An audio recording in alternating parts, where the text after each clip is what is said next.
I am the most devoted and obedient girl by the side of Edward, the prince of the wealthy circle. No matter how he hurt me, I never thought of leaving, until the last time, when he spent a fortune for his Cinderella, yet he was so stingy that he wouldn't lend me 50,000 yuan to save life. Heartbroken, I threw away the ring and walked away. Friends advised him to coax me back. Edward laughed nonchalantly. What's the rush? She'll come back on her own in less than a day. On the third day, he finally couldn't resist calling me. Come home as soon as you're done with your wildness. But the voice on the phone was a male voice he was very familiar with. Keep it down. Juliet was exhausted last night and is still sleeping. Don't wake her up. Chapter 1. I stood behind the lively crowd, staring absent-mindedly at the scene in front of me. Edward was holding a thin, timid girl, a sophomore named Laura, who came from an even humbler background than mine. She was also the girl he recently cherished the most. The large private room was bustling with managers and PR from various luxury brands. Clothing, shoes, bags, and jewelry ranging from hundreds of thousands to tens of millions. Models of various skin tones showcased them one by one. As long as Laura gave it a second glance, Edward would immediately spend a fortune to buy it. But just half an hour ago, no matter how much I pleaded, Edward refused to lend me 50,000 yuan. He knew very well that I was at the end of my rope, even borrowing from usury. Yet he didn't show a hint of compassion. Suddenly, I became clear-headed. In fact, I had long known that I was nothing but a complete joke. Although everyone says I am Edward's longest-standing girlfriend, he treats me very differently from other women. Chapter 2. Mr. Fu, that's enough. You've already bought too much. Lara's eyes were sparkling, both pure and joyful. Edward leaned down and kissed her cheek. As long as you like it. And you're happy. Mr. Fu, you're so kind. Laura looked at him with admiration and infatuation. Such a gaze undoubtedly greatly pleased this young master. He laughed contentedly, wrapped his arm around Laura and stood up. Come on, let's go somewhere else to continue having fun. Edward. Seeing him and Laura about to leave, I finally couldn't help but call out to him. Edward wrapped his arm around Laura, and Laura looked at me curiously. Mr. Fu, who is she? I held my breath. In the emptiness of my heart, only a faint glimmer of hope remained. Edward flicked the ash from his cigarette and looked down at me. Then he pinched Lara's soft cheek. Sweetie, she's just a piece of trash that can't be shaken off. Smelly, stubborn, and annoying. Don't bother with her. Laura widened her eyes slightly and pressed her lips together. When she looked at me again, there was a hint of disdainful sympathy in her eyes. I averted my gaze. Looking at Edward, I met him when I was 12. Fell in love with him at 17. Now I'm 22. A full 10 years. I once thought I would like him forever. But now, it's surprisingly easy to cut it off. Chapter 3. I lowered my eyes, staring at the ill-fitting ring on my finger. After a moment, I took the ring off. Edward frowned slightly. Juliet. The moment he said my name, the ring traced a parabola and landed in the trash can. I gently exhaled and looked up at him, smiling. Edward, I won't cling to you anymore. As you wish. Let's break up. The private room was dead silent. The moment I opened the door, a dull thud of something heavy being kicked over came from behind me. Juliet, you know my temper. You'd better think it through. Edward's voice sounded filled with anger. In the past, I would have been scared into silence, obediently giving in. But now, I didn't even turn my head. Yes, I've thought it through. Saying that, I opened the door and walked straight out of the private room. Chapter 4. The summer night storm came suddenly. Lightning tore through the pitch-black night, and thunder rumbled. Someone whispered a reminder. Edward, do you want to go out and take a look?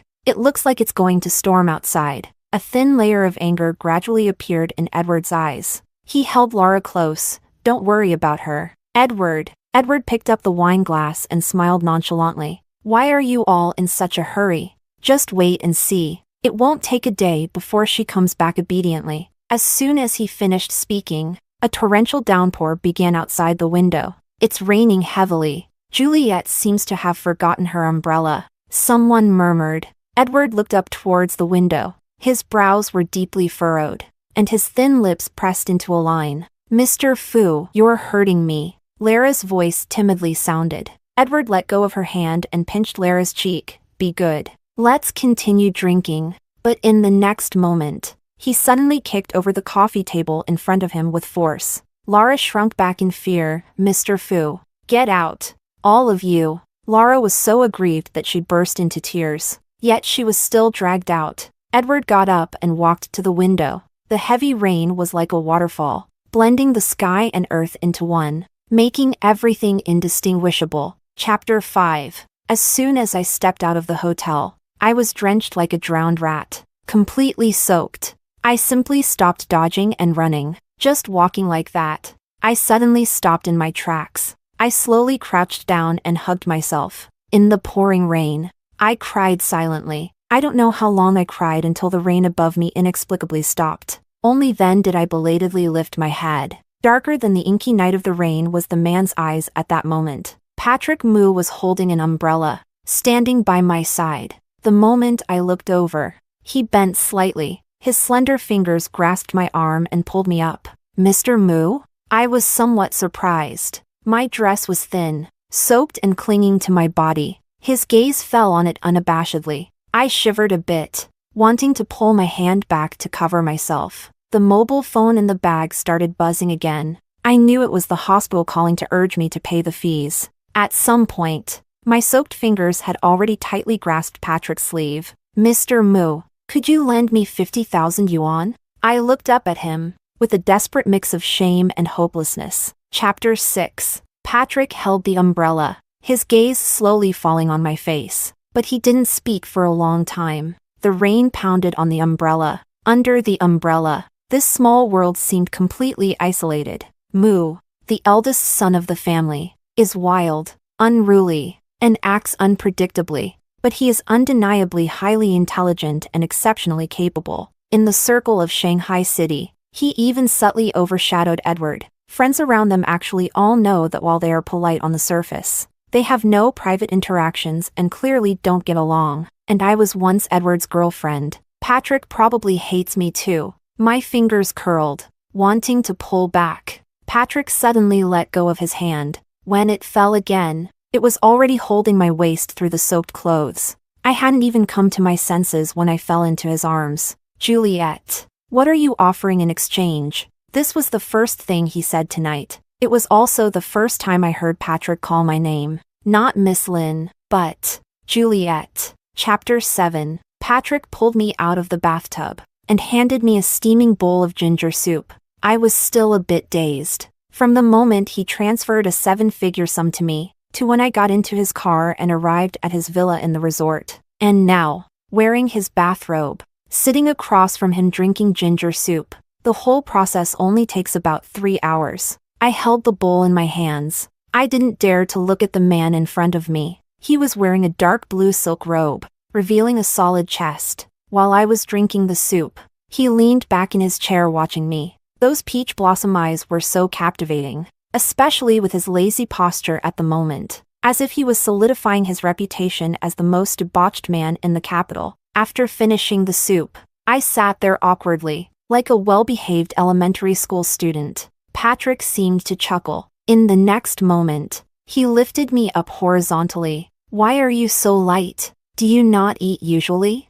"I eat very little." In his arms, my whole body was a bit stiff. Edward likes slender girls. Over the years, I've hardly touched rice. I've long forgotten what it feels like to be full. "Juliet, you'd look even better if you gained a little weight." Patrick placed me on his large bed. His tall body leaned down, and he lowered his head to kiss me. When the cool kiss fell, I closed my eyes, my ears almost turning completely red. Patrick looked at me with an amused smile, playing with my earlobe. "Hasn't Edward kissed you? You get shy so easily." Edward rarely kisses me. On the few occasions he does, it's only on the forehead or cheek. He doesn't like me, so of course, he doesn't want to touch me. I closed my eyes, the sides of my neck burning hot and red. When Patrick untied the belt of my robe, I trembled as I gently grasped his fingers. "What's wrong?" He immediately stopped what he was doing and held my trembling fingers in return. "Patrick,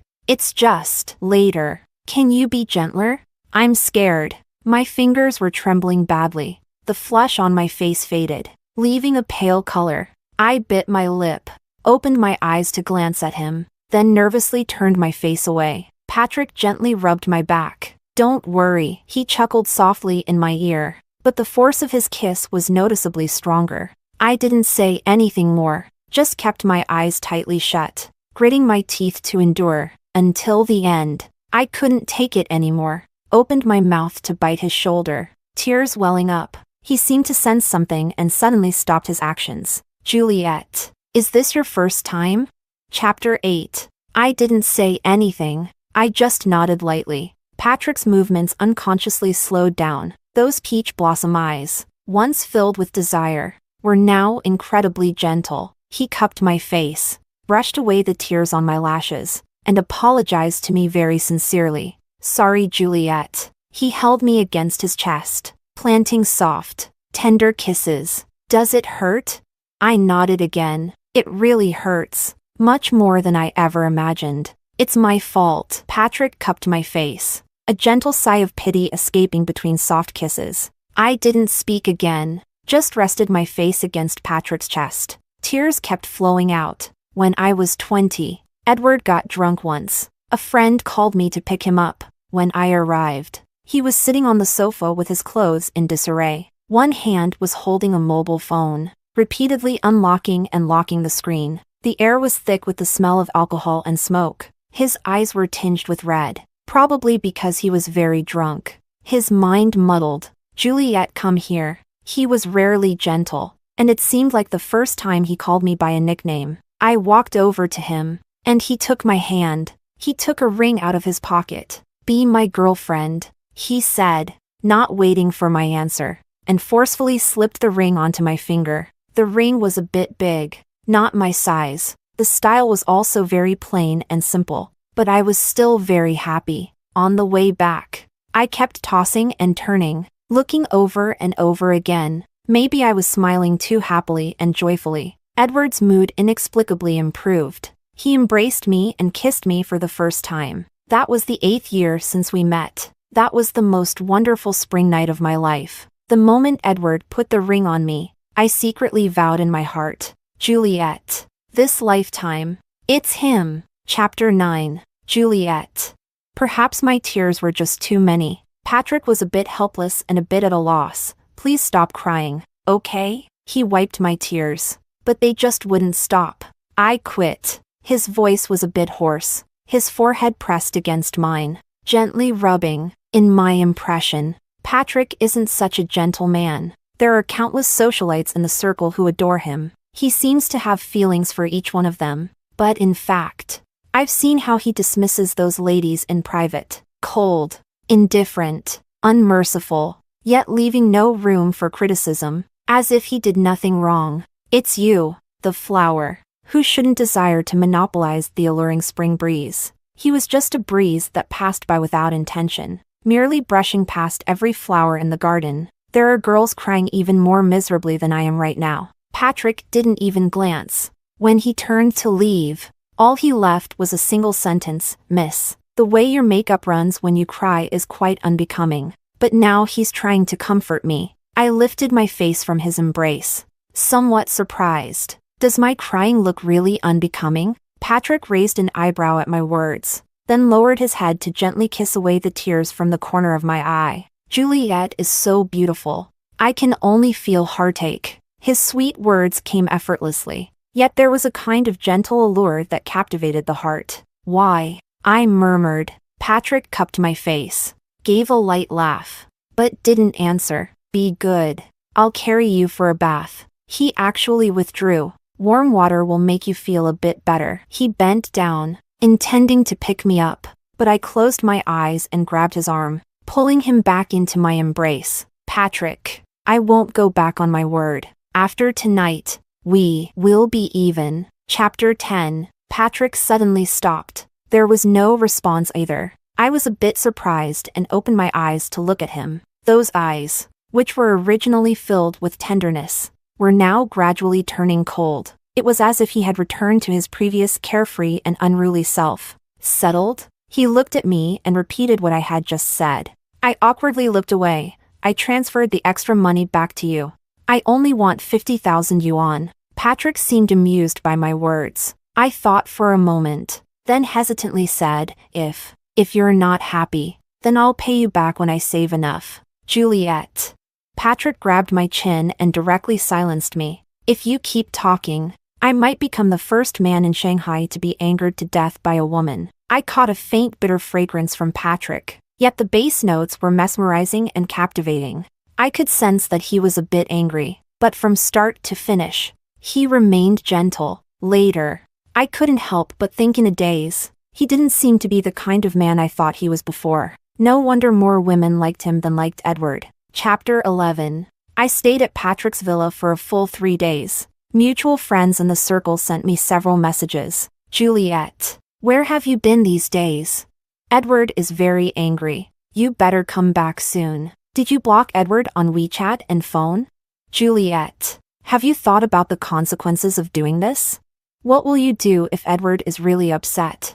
I didn't reply and tossed the mobile phone aside. After deciding to break up, I won't consider these questions anymore. Actually, my relationship with Edward has long been on the brink of collapse. I was the only one holding it together. The last night, I just came out of the bathroom, and Patrick walked into the room with a bottle of red wine. Have a drink with me, Juliet. He sat down on the sofa. For some reason, I always feel like there's a hint of desolate loneliness in his eyes at this moment. I'm not a heavy drinker, so I quickly got a little tipsy. Patrick picked me up, and afraid of falling, I quickly wrapped my arms around his neck. Seems like you've gained a bit of weight. Indeed. I've been indulging in food these past few days, and it feels like there's a layer of fat on my belly. Feels comfortable to hold. Patrick placed me on the bed. The bedroom lights dimmed, and it started raining outside again. 3 days of adjustment. The initial awkwardness and discomfort had already faded. The drizzle continued until late at night before it finally stopped. I lay on the pillow, my long hair cascading down. Patrick leaned against the headboard, feeding me water. His fingers tangled in the ends of my hair. He seemed a bit distracted. I didn't have the strength to speak either. In the end, I fell into a deep sleep on his chest. The mobile phone kept vibrating, but I slept soundly, completely unaware. Patrick freed up a hand to grab my mobile phone. The number wasn't Edward's, but besides him, there was probably no one else. Patrick stared at the string of numbers as the phone rang persistently once more. He swiped to answer. Juliet, have you had enough fun? It's time to come home. Edward's voice carried a hint of impatience, even when bowing his head to concede. It was with an air of condescending charity. Patrick curled his lips into a mocking smile. Keep it down. Patrick gently patted my back. I sleepily opened my eyes, then drifted back into a deep sleep. Juliet is exhausted and still asleep.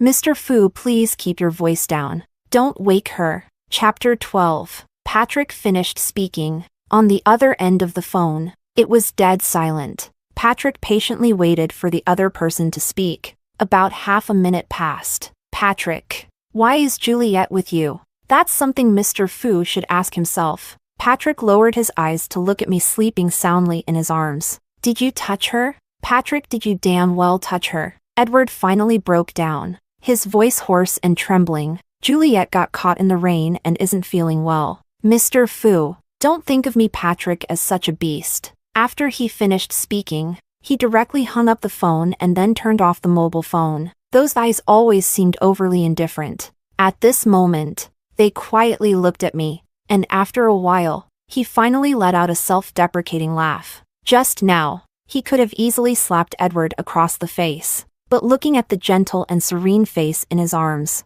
he inexplicably changed his mind. I know nothing about it. The next day, I got everything ready, and Patrick drove me back to Beijing. As I got out of the car, I softly thanked him. He leaned back in the car seat, his shirt collar disheveled, peach blossom eyes carrying a seductive smile. Juliet, you're always welcome to come back to me. I lowered my eyes, thinking about the chaos and indulgence of the past 3 days, my cheeks still a bit warm. Mr. Mu, goodbye. The smile in Patrick's eyes faded slightly. The car window slowly rolled up, and the car started. I stood by the roadside, watching his car drive away into the distance. I know very clearly in my heart that there will be no more entanglements between Patrick and me in the future. I went to the hospital to visit Jessica. She was once again lucky to turn danger into safety and is temporarily fine. Seeing her in good spirits, I finally breathed a sigh of relief. I was only 12 years old back then, after my mom died of illness. My dad and grandparents forced me to drop out of school. They despised me for being a girl, thinking that going to school was a waste of money. They planned to have me go out to work with my uncle and aunt to earn money. Then, after a few years, marry me off to a family that offered a large bride price. It was Jessica and her mom who secretly gave me some money and arranged for a relative to take me to the county middle school overnight. The old principal and teachers at the middle school protected me. They argued with reason and drove away my dad and grandpa, so I could continue my studies. The following year, Edward came to that small town with Madame Fu to do charity work. I was the top student, so Madame Fu started sponsoring me. That year was also the first time I met Edward. He was handsome, like a pearl or jade, somewhat arrogant, yet not annoying. When Madame Fu took him back to Shanghai, he said something to me, "Little girl, see you in Shanghai." His words planted a seed in my heart. From then on,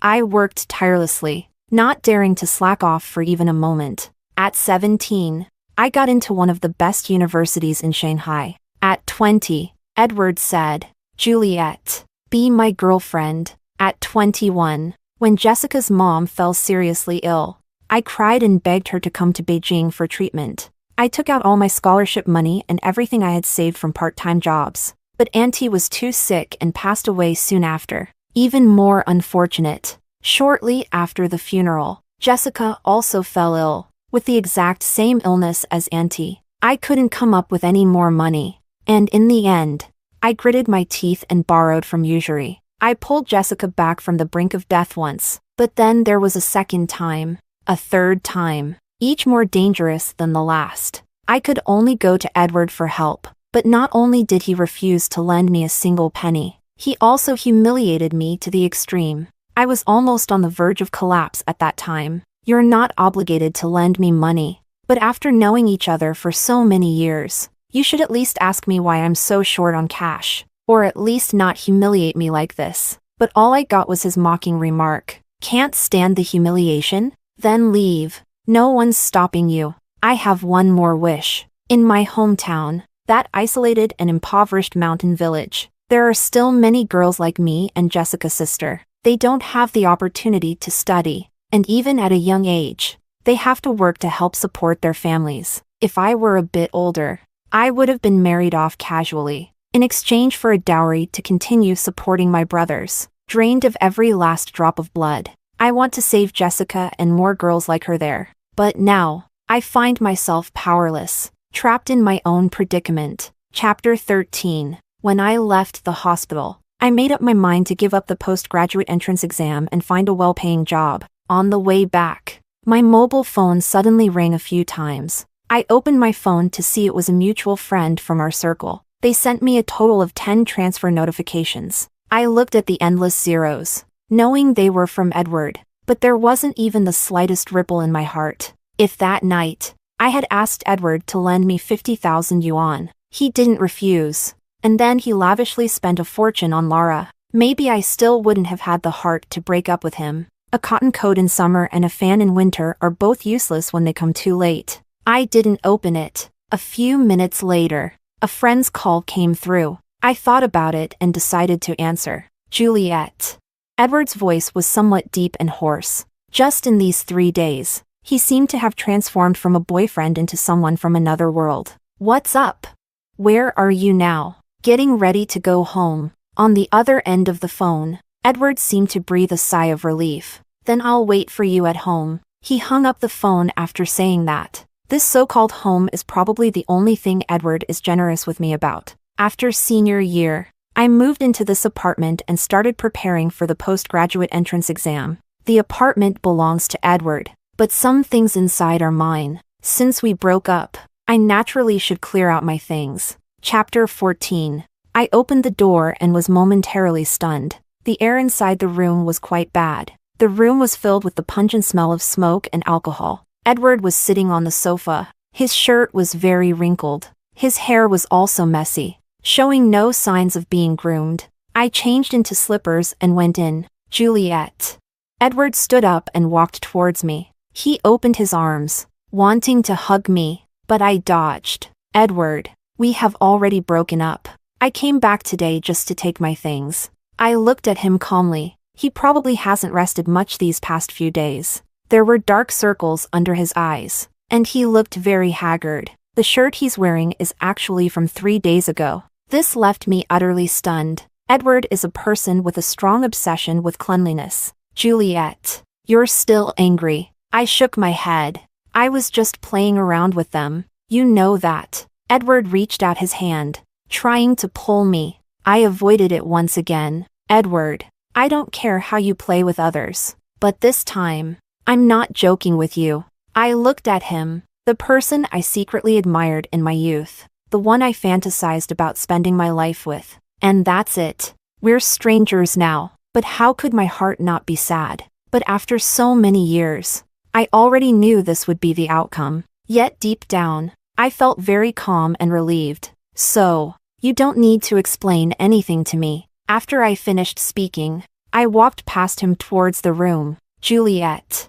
I stopped, but didn't turn back. You know very well that Patrick and I don't get along. You're mad at me, and you're doing this to upset me on purpose. To get back at me, aren't you? Edward walked over and held my shoulders with both hands. Juliet, no one knows how much you love me better than I do. He was so certain, even in humbling himself to win me back. He was forceful and domineering, but I became increasingly clear-headed. What could be more ridiculous than someone you once loved, knowing full well how much you loved them, yet being completely indifferent, disrespectful, and wantonly hurting and humiliating you?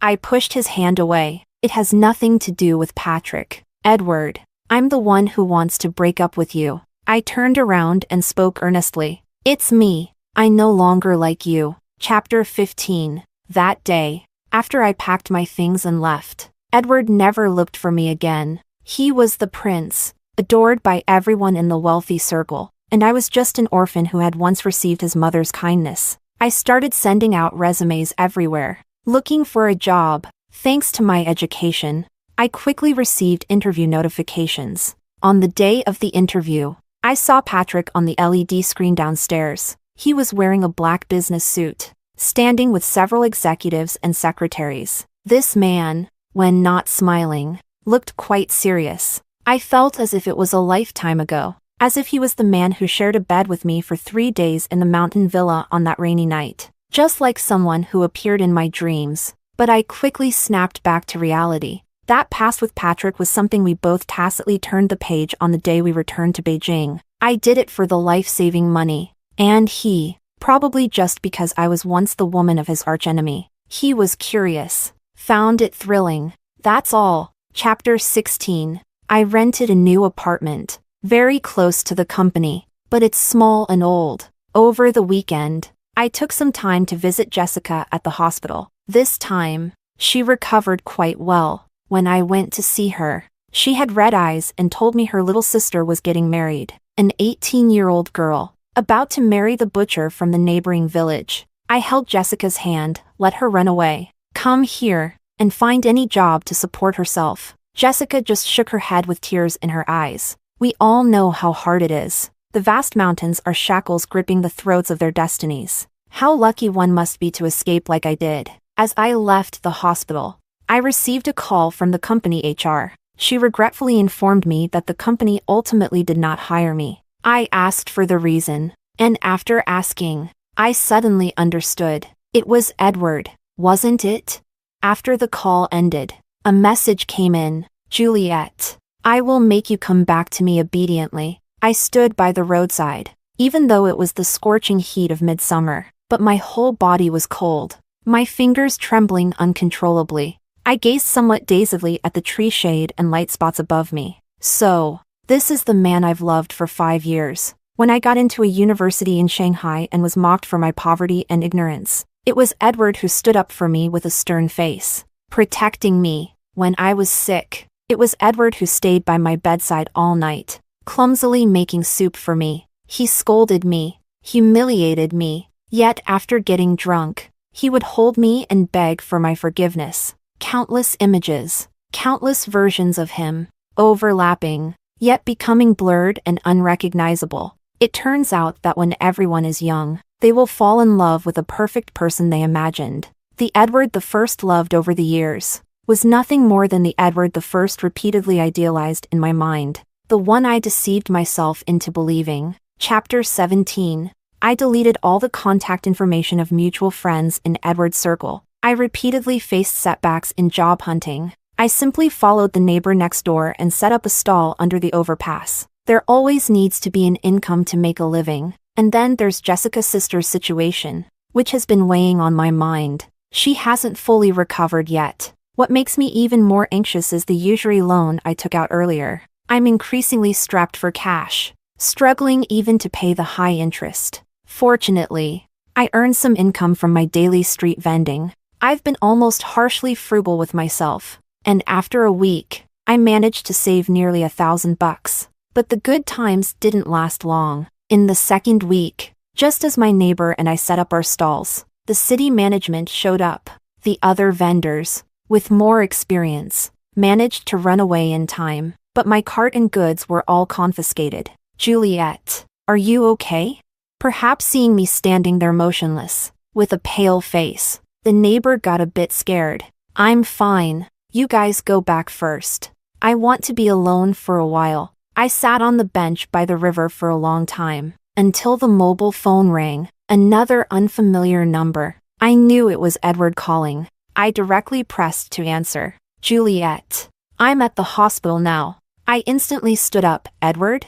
Your sister is called Jessica Lynn, right? What do you want? Edward, if you have any issues, come at me. I asked the doctor. Her illness could relapse at any time, and it's very dangerous. Edward's voice carried an air of superiority and determination. Juliet, as long as you obediently come back, I'll immediately hire the best doctor in all of Shanghai to treat her. What if I don't go back? Juliet, you know very well what kind of person I am. Since I was a child, I've always gotten what I wanted by any means necessary. But I'm a person, a living, breathing person with my own thoughts and dignity. Juliet, in the past, it was my fault. I will change. I know that for Edward. This sentence means he is lowering his head and giving in. But I'm no longer the Juliet who can be coaxed back with a few words. It's too late, Edward. It's not too late. I know. Nothing happened between you and Patrick. Juliet, let's reconcile. Everything before. Let's turn the page. I won't bring it up again. Did Patrick say that to you? I was a bit surprised. He and Edward are archenemies. I originally thought he wouldn't miss such a good opportunity to humiliate Edward. That's right. He lied to you, Edward. That night, for 50,000 yuan. I already sold myself to him.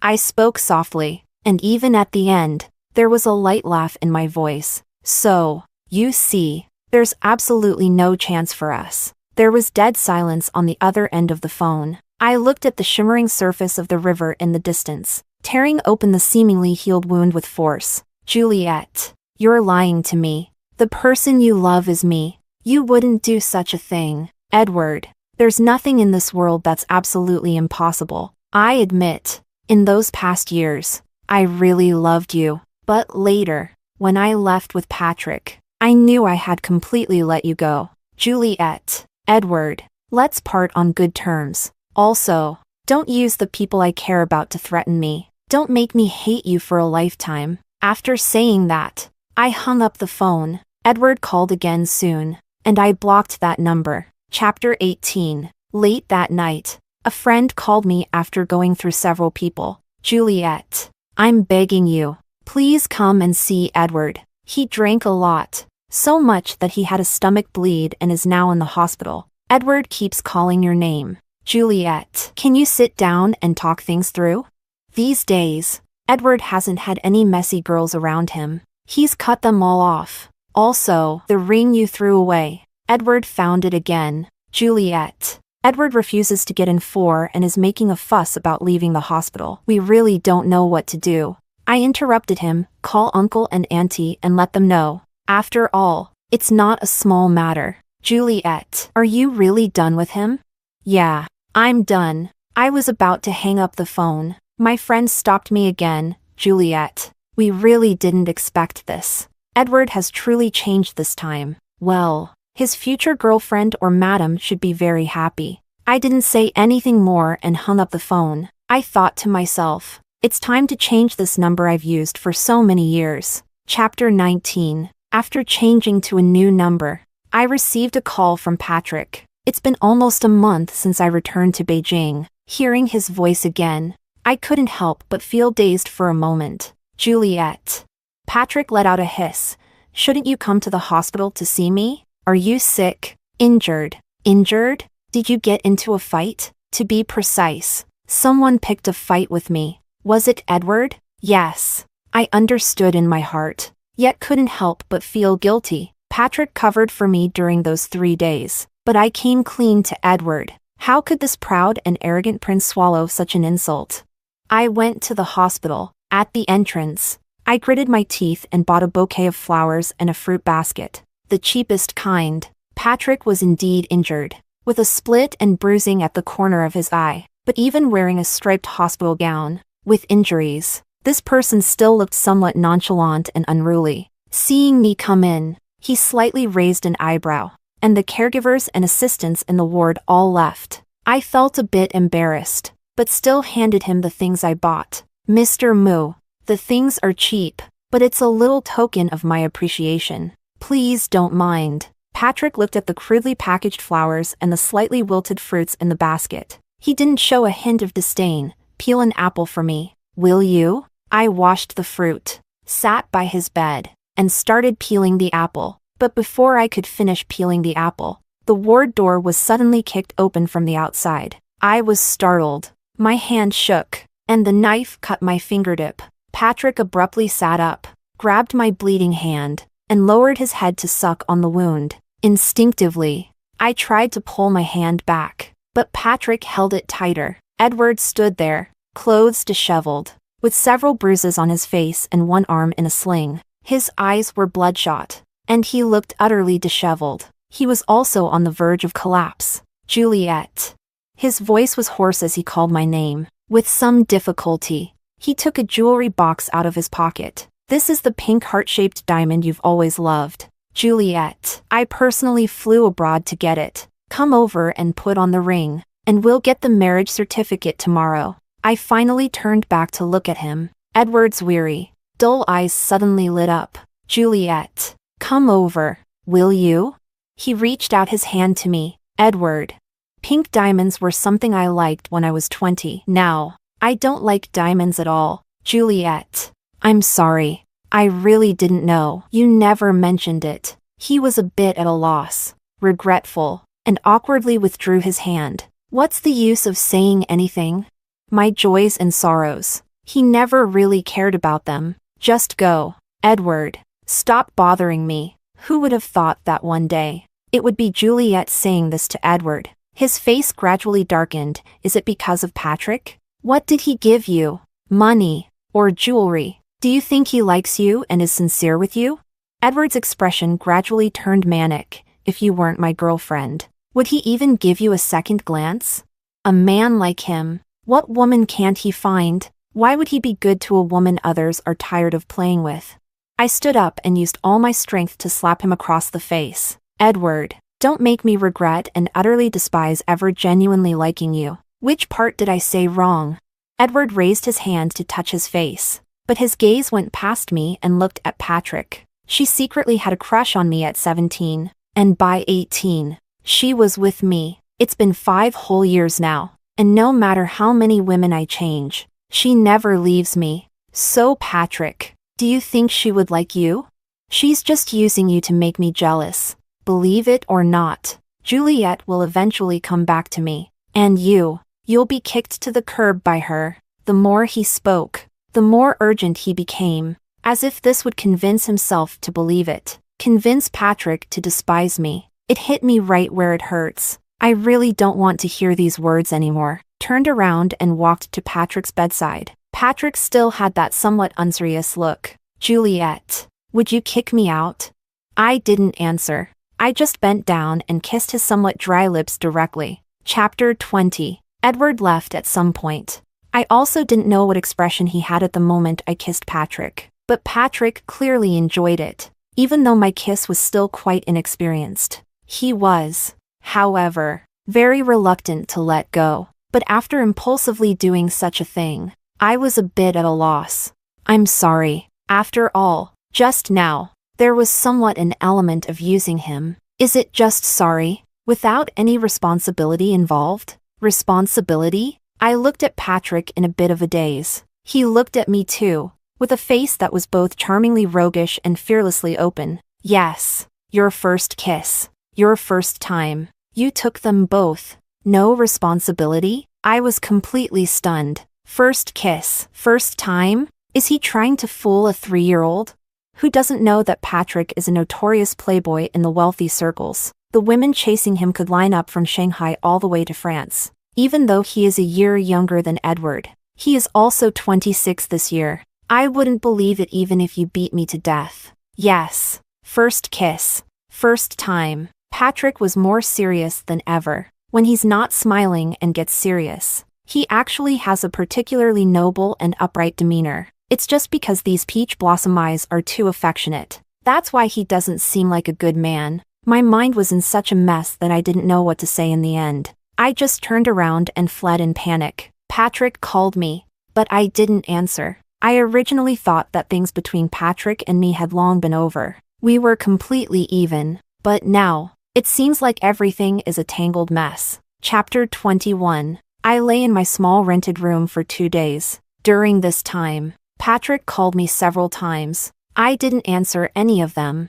He also sent me messages and photos. Juliet. I've got a scar. The wound on his face showed signs of inflammation, and half of his face was slightly swollen. In the photo, Patrick looked both pitiful and aggrieved. There wasn't a trace of his former charming and suave self. I replied to him, follow the doctor's advice and take good care of your injury. What if my face really gets ruined? Patrick replied quickly, without a good-looking face, and losing my innocence. How will I ever get a wife in the future? Looking at this message, for some reason, I couldn't help but curl my lips and laugh out loud. I placed the mobile phone against my chest and didn't reply to him. The current Juliet seems unable to trust anyone at all. Believe that I will be favored. Believe that I will, like 10 years ago, luckily escape from the remote mountain village. Once again, luckily have a happy life. Moreover, he is Patrick indeed. I don't have the confidence to believe that I'm the girl who can make him stop in his tracks. Besides, our beginning wasn't exactly innocent. Chapter 22. Madame Fu called me and invited me to dinner. She was a benefactor I met in my youth. Also the kindest and most loving lady I've ever met in my life. Back then, when Edward asked me to be his girlfriend, I was worried about what Madame Fu would think. After all, my background was really too humble. But Madame Fu was surprisingly happy when she found out. She said to me, Juliet, I've always been worried about Edward. He's too immature, loves to play, and is stubborn and doesn't listen to advice. You're a good kid, good-looking, and even better at heart. I can only be at ease leaving Edward in your care. But in the end, we still went our separate ways. It's just that in my heart, no matter how things turned out with Edward, I will always remember Madame Fu's kindness. When I got to the restaurant room, I pushed open the door and saw Edward sitting right next to Madame Fu. I stopped in my tracks, but Madame Fu had already gotten up and affectionately took my hand. Juliet, come in quickly. I could only follow her inside. Madame Fu seemed to be in an exceptionally good mood. She pulled me to sit next to Edward. Juliet, did Edward say you two are planning to get married? Such a big happy event. Why keep it from me? Madame Fu said joyfully, and casually took off the jade bracelet from her wrist to put it on me. I quickly raised my hand to stop her. Madam, you've misunderstood. Mom, Juliet and I had a bit of a disagreement, and she's still mad at me, Edward added. Madame Fu immediately glared at him. It must be your fault. Juliet grew up under my watch. She's the most obedient and gentle. I made her angry, and I know I was wrong. But Juliet refuses to forgive me. Edward's eyes were slightly red, looking pitifully at me. Juliet, I really know I was wrong. Could you give me another chance, please? Madame Fu also hurried to persuade. Juliet, when I get back, I'll definitely teach Edward a lesson. Also, if he dares to bully you again, just tell me, and I'll make sure to deal with him harshly. This time, for my sake, can you let him off the hook, please?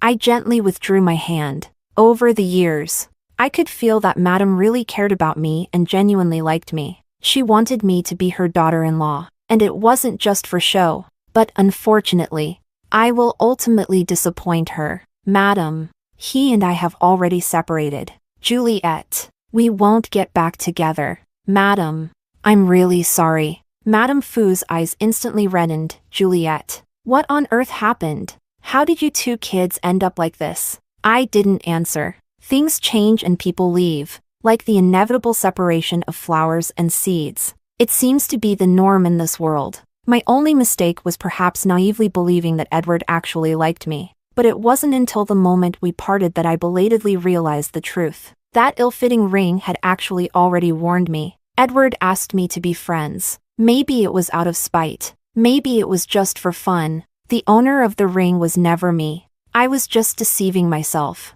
unwilling to believe it at the time. Seeing Madame Fu like this, I felt very uncomfortable too. Madam, I can't join you for dinner. Let's do it another time, and I'll treat you. I made my excuses to leave. Madame Fu urged Edward to see me off. No need, madam. I declined. Madame Fu turned around, grabbed my bag, and left. As I was leaving, I heard Madame Fu scolding him bitterly. But all of this has nothing to do with me anymore. Just as I was about to reach the elevator, Patrick appeared out of nowhere. His face hadn't completely healed yet, and he was wearing a hat. Today, he was dressed casually, in a t-shirt and sweatpants, looking like a college student fresh out of school. But when he smiled, he still looked both sleazy and wicked. The moment he pulled me into the room next to the elevator, Edward just came out of the private room, hurrying towards the elevator.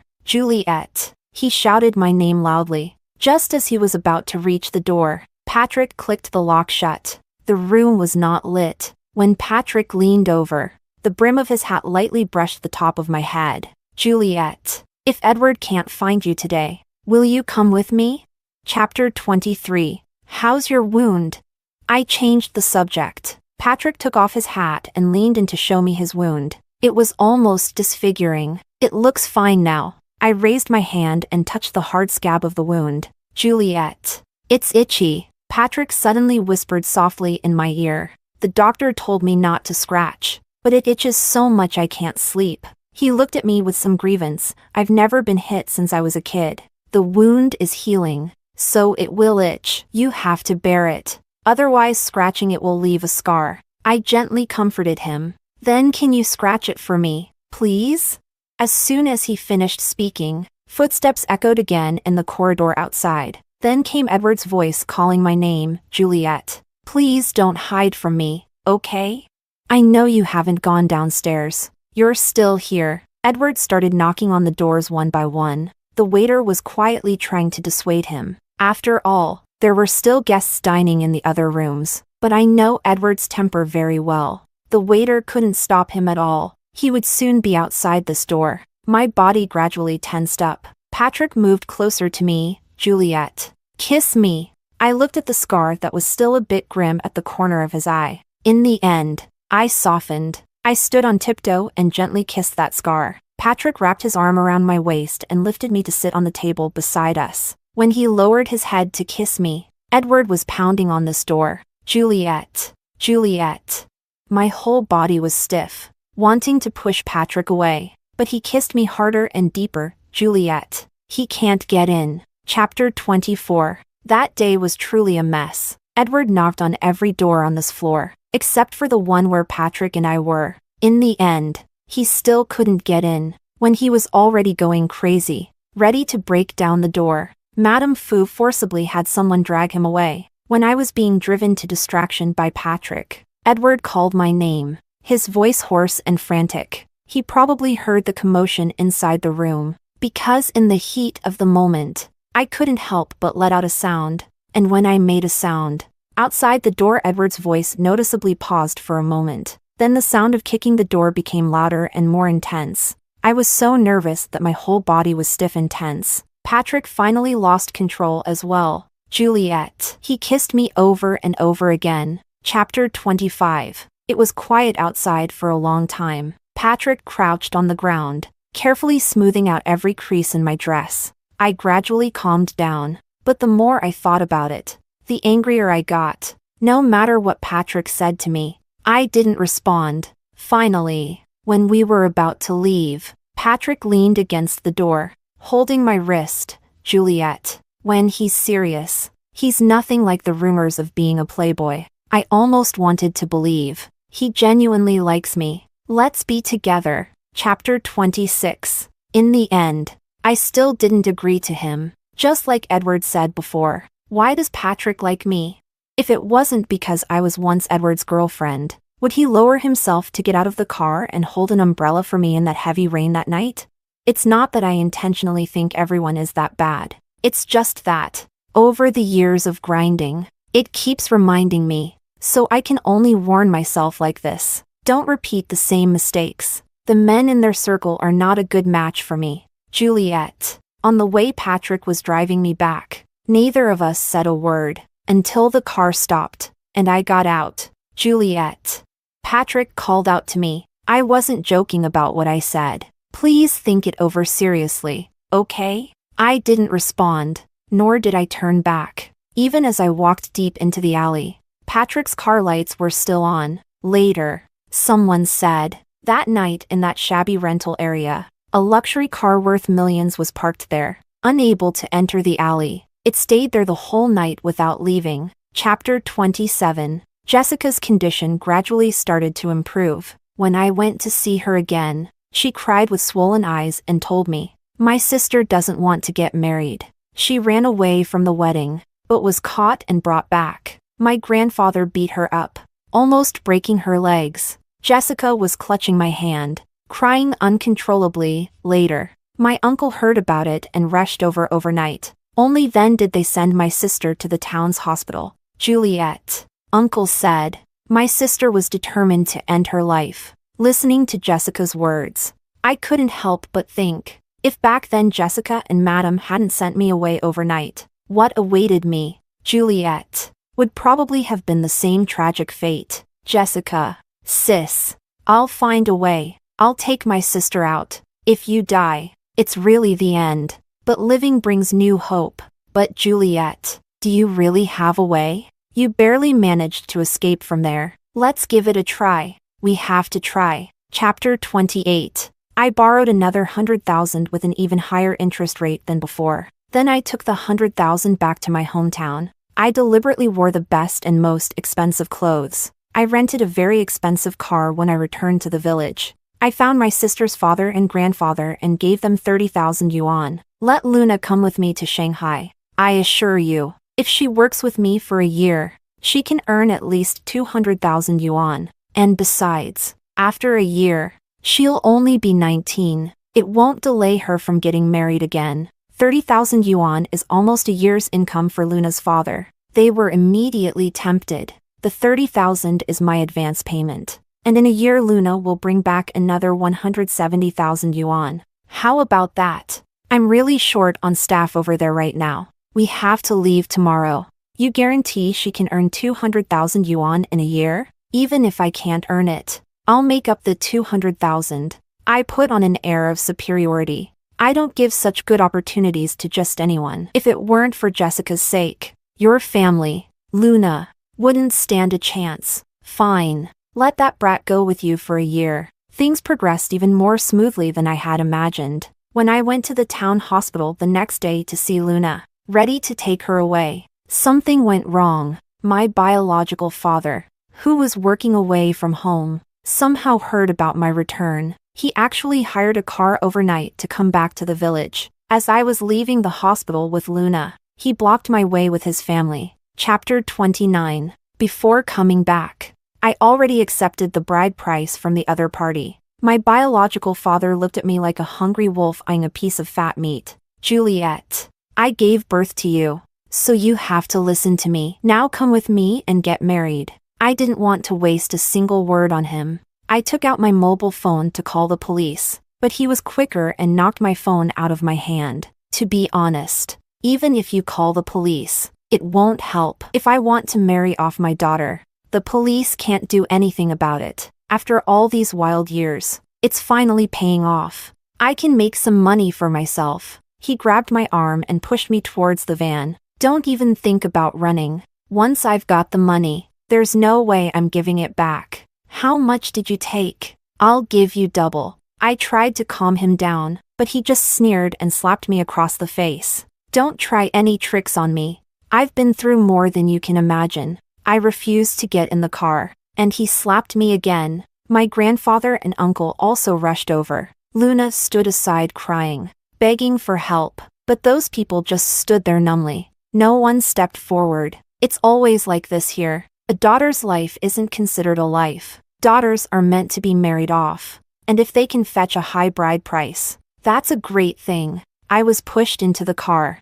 just as the door was about to close. Suddenly, I heard the screeching sound of brakes. Patrick's black Hummer was blocking the van tightly in front. Before anyone could react, he had already kicked my father away and pulled me out of the car. Patrick, my legs were weak. I could barely stand. Don't be afraid. It's okay. I'm here, Juliet. Patrick hugged me tightly in his arms and then lowered his head to give me a strong kiss. He held my face, his fingers brushing over the slap mark on my cheek, and his expression gradually changed. You wait for me in the car first. He pushed me into the car door and then directly locked the car. I realized something, pounded on the car window, and desperately called his name. Patrick just turned back to glance at me. The scar at the corner of his eye was still there, and his smile was both scummy and wicked. But suddenly, my tears started to flow. Chapter 30. In the backward and underdeveloped village, many people are ignorant and uneducated. They don't understand what the law is or where the boundaries lie. Some people who have seen the world, seeing Patrick's demeanor and the car he drives, know that he is either rich or noble and should not be provoked. But obviously, my heartless family wouldn't even consider these issues. They only know that Patrick ruined their plans and is about to cut off their source of income. This is tantamount to taking their lives. A group of people rushed up to fight him. At first, Patrick was able to gain the upper hand. But eventually, more and more people from the clan came. His head was smashed open, blood covering his face. Someone picked up a wooden stick and smashed his leg. He gritted his teeth in pain, sweat pouring from his forehead. Yet he didn't utter a sound. I desperately pounded on the car window, crying out his name. Patrick was beaten to the point where he couldn't fight back anymore. In the end, he was left sprawled on the ground in a sorry state. But fortunately, his assistant and the city police finally arrived. Patrick was lifted into the car and immediately taken to the nearest county hospital. I waited outside the operating room, tears flowing like a breached dam. Patrick looked back at me one last time, the way he smiled at me for the last time. I can't shake it off. At this moment, I have no other thoughts. I just hope he's safe and sound. Just hope he wakes up soon. Chapter 31. When I was allowed to visit the ward, it was already evening. The doctor said Patrick has a good constitution. So although the injuries look severe, they're not too serious. But when I looked at his head wrapped in bandages, the blood almost soaking through, I couldn't hold back and ended up crying. Patrick was lying there, looking very weak. Juliet.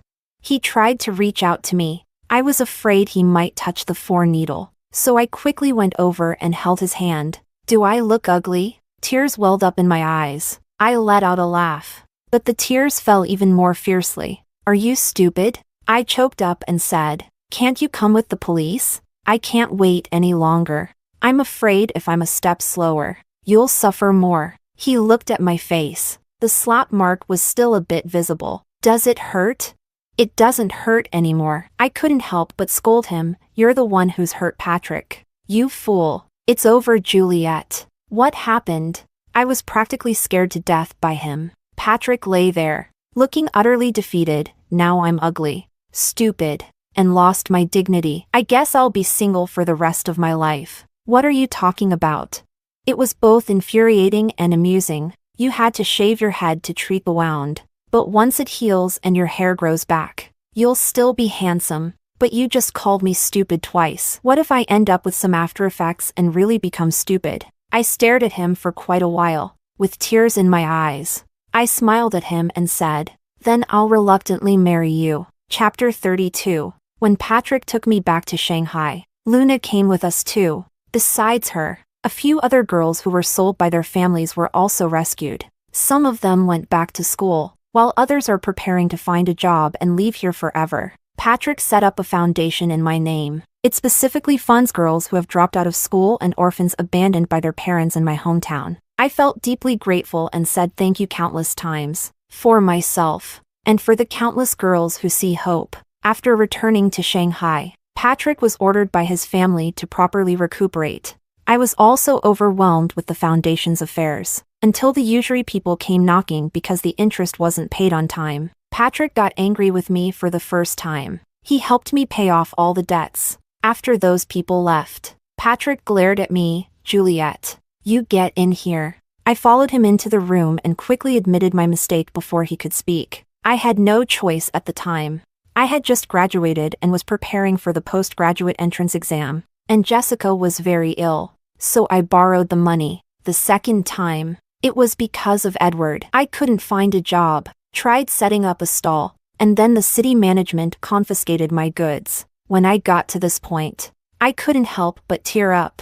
Like a child, I sat in front of Patrick, crying, admitting my mistakes, and apologizing. Originally, Patrick was planning to give me a harsh lesson. Borrowing from usury is something that should never happen, and I did it twice. But I cried so much that his heart softened completely, and he didn't say a single harsh word. He handed all his cards to me. "From now on, with me around, this kind of thing won't happen again." Patrick wiped my tears and somewhat regretted being so harsh with me earlier. "In any case, from now on, no matter what happens, Juliet, you should think of me first, but I still want to rely on myself more. Patrick, I am Juliet first, and then your girlfriend. Of course I know. I just want to tell you, don't force it when you can't handle it. I'm here, okay?" Chapter 33. Before getting engaged to Patrick, once at a friend's gathering, I met Edward. He naturally had also heard about my engagement to Patrick. There were many people at the time, and he openly congratulated me. I smiled and thanked him. A busybody took a photo of us smiling at each other and posted a tweet. "The prince of the wealthy circle and the ordinary Cinderella's aesthetics are so captivating." Patrick came across it somehow. He got extremely jealous. "Juliet, do they think I'm dead? What aesthetics? Is there anything sweeter than a secret crush?"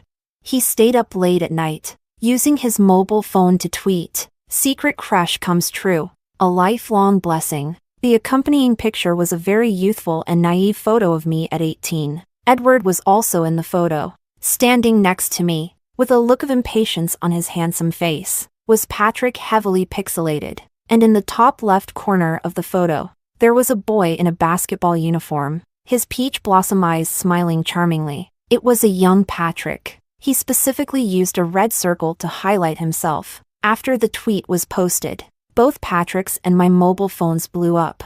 I didn't have time to look, pulling him aside to ask, "You have a crush on me? Patrick, have you secretly had a crush on me? Since when? You're really good at hiding it. If you hadn't gotten jealous and confessed tonight, I would never have known, right? Yeah, I was secretly in love with you." "No, actually it wasn't a secret crush. It was an open one." Patrick awkwardly touched his nose. "I confessed to you directly back then." Patrick looked at me, his eyes full of indulgent helplessness. "But you got scared and ran away, and have been avoiding me ever since." I gradually remembered those distant memories. When I first started college, I was particularly insecure and timid. Moreover, I was secretly pining for Edward, so I didn't pay attention to other guys at all. I had long forgotten all about these things. Later, your roommate told me that you really disliked me. Patrick let out a light snort. The exact words were,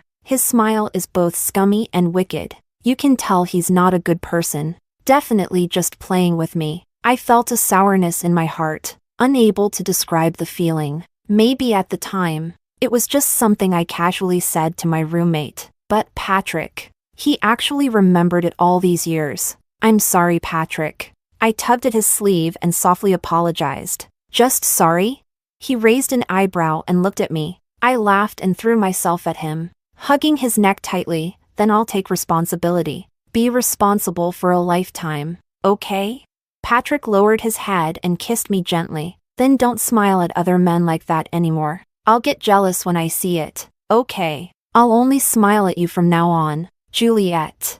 "Yes, I love you." "I know." I tilted my face to respond to his kiss. "I love you too, Patrick." Chapter 34. In the second year of my marriage with Patrick, I gave birth to a very beautiful daughter. In the same year, Edward met with an accident abroad, injuring his left arm and was hospitalized for a long time. Later on, he married the nurse who took care of him, returned to the country to hold a wedding. A friend secretly told me that the bride looks a bit like me. Madame Fu didn't really like that girl, but couldn't stop Edward from insisting on marrying her. I just smiled and played with my little daughter, unable to put her down. That evening, when Patrick came back from work, he was a bit different from usual. We originally put our daughter to sleep together, but that night he had the nanny take our daughter to the nursery. After a year of dating and 2 years of marriage, we had already shared a bed countless times, but never like tonight. He was forceful, eager,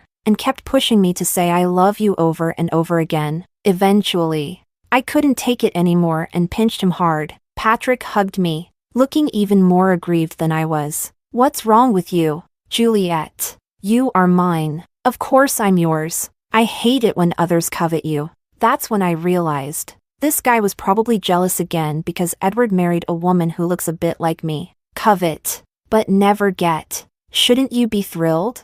That won't do either. Just thinking about him being like a sticky plaster is annoying. This person, married for 2 years, is becoming more and more childish. It's really something that makes you want to laugh and cry. I can only patiently coax him. The next day Patrick suddenly suggested taking me and our daughter out to play. As expected, we ran into Edward and his newlywed wife. Edward introduced his wife to us. I looked at that girl, and indeed, her features somewhat resembled mine. Patrick hugged me and smiled as he spoke to Edward's wife. "This is my Madame Juliet." He held the baby daughter again, eager to lift her up to Edward's face. "This is the daughter of Juliet and me. Isn't she beautiful? Doesn't she look exactly like Juliet?" He generously let Edward hold our daughter. In the end, Edward could no longer maintain his smile and left hurriedly with his wife. Only then was Patrick truly satisfied. Not long after, Edward moved abroad with his wife. Mr. Moo's jealous heart finally took a break. Chapter 35. Another 3 years passed. Edward and his wife got divorced. I heard his wife took a large sum of money from him. One late night, I groggily received an overseas call. The person on the phone only said one sentence, "Juliet, I'm sorry." When Edward got divorced, a former friend invited me out for tea. He told me that before Edward got married, he had a night of drinking and heart-to-heart talk with him. Edward said, back then, when he found out I secretly had a crush on him, his first thought was that I was just being opportunistic, only interested in his money and background. So he humiliates me, makes things difficult for me, is generous to everyone else, but is particularly harsh only to me. He just wants to see if I can get any benefit from him. Edward, will I back off when faced with difficulties and reveal my true colors? But no matter what he does or how he treats me, I consistently treat him well, never leaving or abandoning him. That ring back then was indeed given to another girl, but that girl rejected him and even told him, "Edward, I can't accept having a girl like Juliet around you. Actually, you like Juliet, not me at all. Stop deceiving yourself." He was furious at the time, a kind of embarrassed anger from having his secret exposed. So he deliberately gave me the ring, asking me to be his girlfriend. His original plan was to reveal the truth in front of everyone and humiliate me after I accepted the ring. But at that moment, I was smiling so happily and blissfully that he softened. That's how we started dating. He couldn't help but like me, yet he couldn't accept the fact that he actually liked me. So he humiliated me and kept cheating with other girls. Yet, when he got drunk, he would hold me and beg for my forgiveness. Until the end.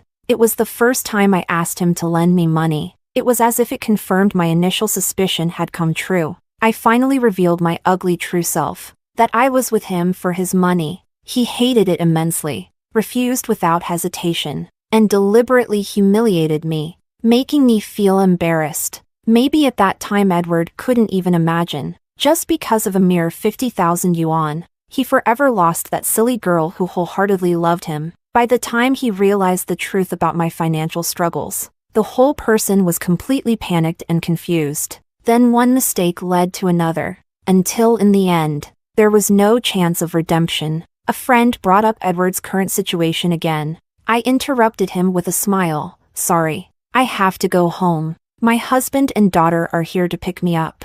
Outside the window, Patrick was getting out of the car holding our daughter. When he saw me, he immediately smiled. This man, when he smiles, he looks so mischievous yet so lovable. The sun was shining brightly, and it was a perfect spring day. I waved to them and got up to walk outside. The frost and snow that once fell on my heart and body in my youth. Finally, after meeting Patrick, I melted into soft spring water. From then on, my long life had no more wind and snow, only sunshine.